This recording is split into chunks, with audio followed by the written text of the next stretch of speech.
The drums are number one. You leave out the drums, you got a Perry Como record. How important do you think it is to have a new head on the kick drum? You know, I haven't found that to be very important, a new head in the kick drum, unless it's been beat so much that the layers are coming apart and then you hear it clicking together. So that's not such a big deal? That's not such a big deal. A snare or a tom? That's not like a snare or a tom, no. Mm-hmm. And what mic do you like to use on kick? Well, I like to use a D12 or a D112. I have used many different mics, an RE20. I've actually used a 57 on a bass drum. You got to do some serious EQ on the bottom end, but it's all there. Where do you place the internal mics, the D112s? Is it just a few inches off the head? Yes, right. It'll be like, I'll have it about the same height as the batter, but a little off to the side of the batter, so that there's a little bit of resonance of the head as opposed to just the batter hit. And maybe 6 inches back. 1/3 to one side? Yeah, no, I'm looking at the batter and I'll go maybe 3-4 inches over here, depending upon the size of the bass drum. I'm still gonna want to be close to the batter. I don't just want that boom from the drum. I want that first hit. Now let's take a look at the bass drum here. And just like you need, he's got a pad inside there. A small pillow. And I'm gonna take this D112 and slick it in through this hole.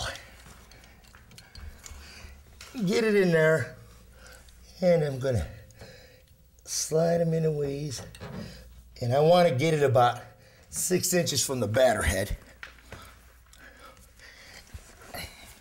And a little off to the side of it. And if we have to make any changes, of course, I'm just like eyeballing it now, and usually we'll have to do a couple of things to it after we've got them up.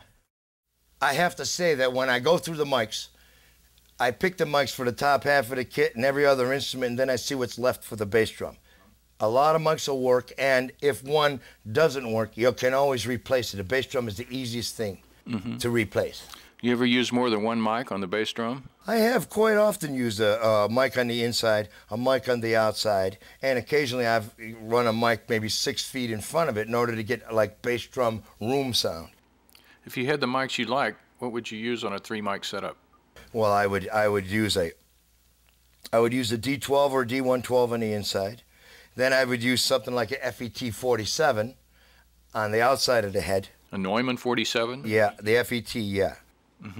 I mean, I would also use a Tube 47, but if there was a Tube 47, I would probably think I would want it for something else. Though I tend to not use them too much for rock singers because of that 5K bite tends to just cut too hard to me. So you're used to compromising because there's not always the ideal mic to use in a given situation. Right. Well, it always... Does that happen often? It happens quite a bit. But of course, it's like a threshold thing. There is a threshold that I'll come to when the microphones that I'm looking for aren't available, that I can't use the place or I have to rent mics. So you got your D112 on the inside and your 47 on the outside? 47 on the outside, and then if I was... How far? On the 47 would be like 6 inches from the head. Okay. And what would you use for a third mic? And where would you put that? Well, you know, the third mic would be whatever I had available, because I would be looking for like compression with some distance. So I might have it 6 feet away from the bass drum head, and I'll be pointing at the floor. At the floor?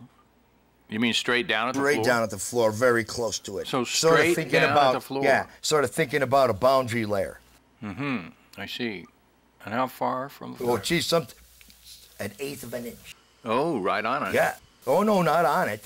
An 1/8 of an inch. I'm looking for a boundary layer, just like when an airplane's landing and the air compresses under the wings, or, you know what I mean, the sound is traveling. It is compressing off of the floor. I find this. And how far from the drum is it? It might be 6 feet.